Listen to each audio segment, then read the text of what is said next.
I think my changes in terms of personality, in terms of languages, are different from yours. Sure. Because when I spoke Mandarin, I'm a very animated person by nature. So even when I speak English, I use a lot of body language. Yeah. But I'm still much more toned down. Yeah. Versus when I speak Mandarin. Yeah. Right? Maybe it's because I'm more comfortable of showing enthusiastic side when I speak Mandarin. Yeah. Also, it's maybe English culture. It's a much more subtle culture. Yeah. I sounded differently when I speak to different people. That's what I realized. Sure.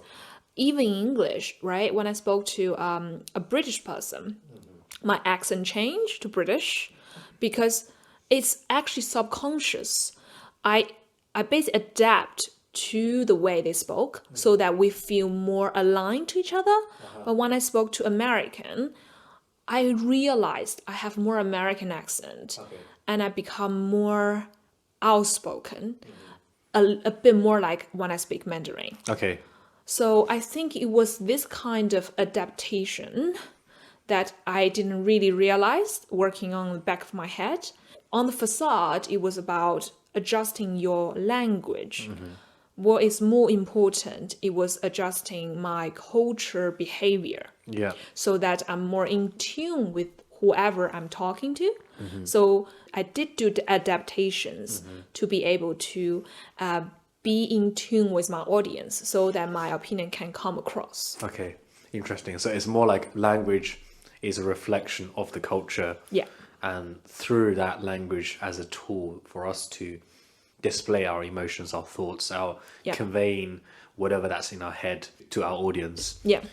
There's, I guess, a specific framework that we have. Ultimately, languages are just tools to communicate how you feel. And I think within these two languages, the structure and the framework is quite different. It's almost like it's more appropriate for us to show more affection in the West. For example, it's more likely that how are you doing? How's it going?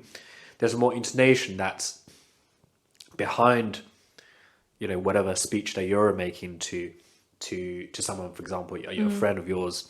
But when I try to look back and how I communicate with my close friends who I've known for 20 years in Chinese, it's very rare that I do that.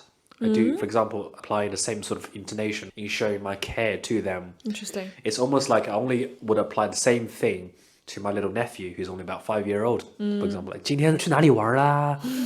今天上课怎么样? Like, for example, that kind of empathetic intonation is only targeted towards a very young audience so that they can understand me better. Yeah. When you're dealing with people who are a lot older, it's almost like there's a more stiff level of communication, not necessarily a barrier, but it's generally thought, it's a little bit more subtle. Maybe it's not outspoken, loud as that.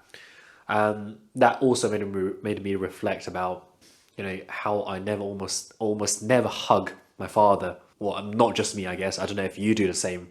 Also, it's almost quite rare to see kids, I'm not kids anymore, adults of my generation being physically close with their parents, whereas it's quite a common thing when you see Western, adults our age being very close, physically intimate to their loved ones.